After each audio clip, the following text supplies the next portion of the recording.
Nama saya Adinda Melati dengan NPM 121020902.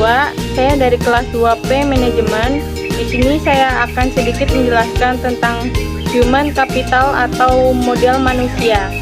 Berikut, mari kita simak videonya.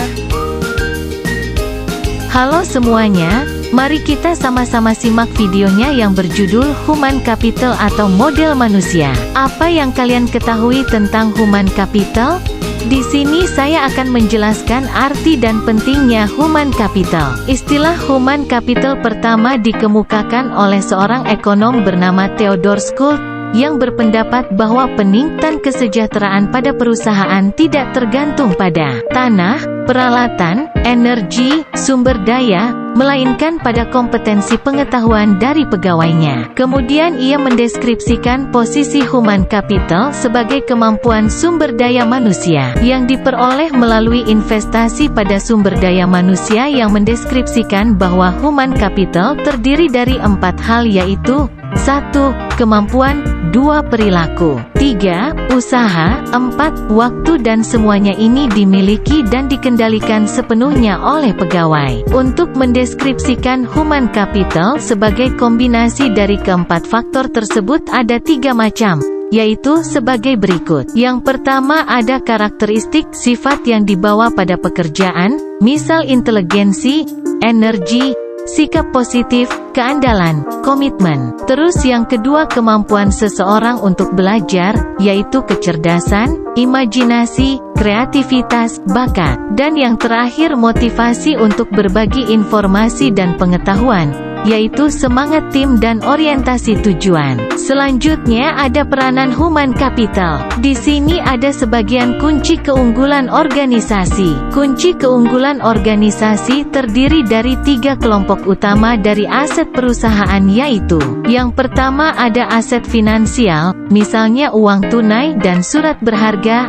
Aset disebut financial capital. Yang kedua aset fisik, terdiri atas peralatan, gedung, dan tanah. Dan yang terakhir aset tak berwujud, modal organisasi, aliansi bisnis, pelanggan, merek, reputasi, modal intelektual. Selanjutnya itu hubungan kompetensi karyawan dengan human capital. Ada 5 cara untuk meningkatkan kompetensi karyawan, yaitu 5B. Yang pertama buy, membeli, yaitu mengganti SDM yang lama dengan yang baru dan memiliki kualitas yang lebih baik. Kedua build, membangun, yaitu investasi dilakukan terhadap SDM untuk meningkatkan kualitas agar lebih baik. Ketiga borrow, meminjam, yaitu penggunaan konsultan yang memungkinkan berbagi pengetahuan dan desain kerja baru. Keempat bounce, melambung, yaitu perusahaan harus mengeluarkan karyawan yang bekerja di bawah standar. Dan yang terakhir bin, mengikat,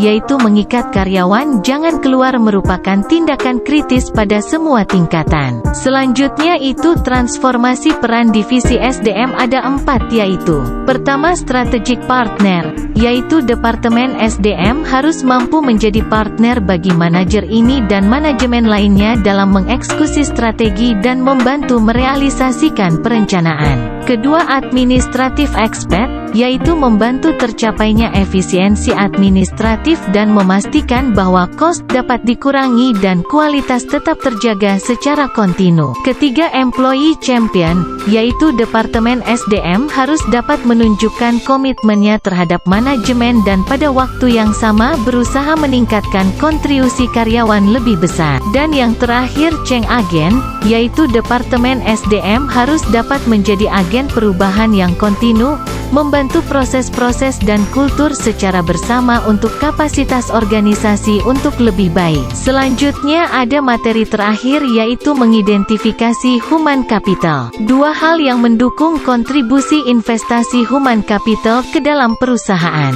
Pertama, karyawan dengan human capital tinggi lebih mungkin memberi layanan konsisten dan kualitas tinggi, sehingga perusahaan tempat mereka bekerja dapat mempertahankan pelanggan atau menarik pelanggan baru. Kedua, pelanggan potensial dapat menggunakan kualitas human capital dari karyawan perusahaan sebagai alat penyaring untuk memilih layanan yang mereka sediakan.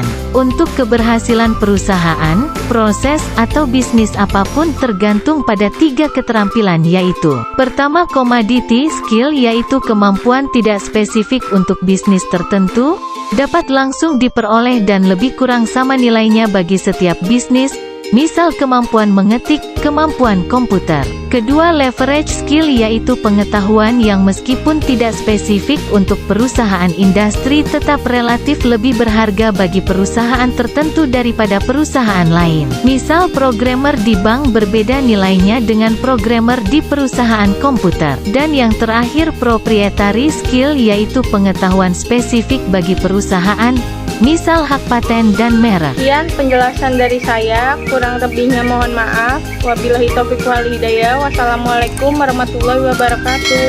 Jangan lupa untuk like, comment, and subscribe.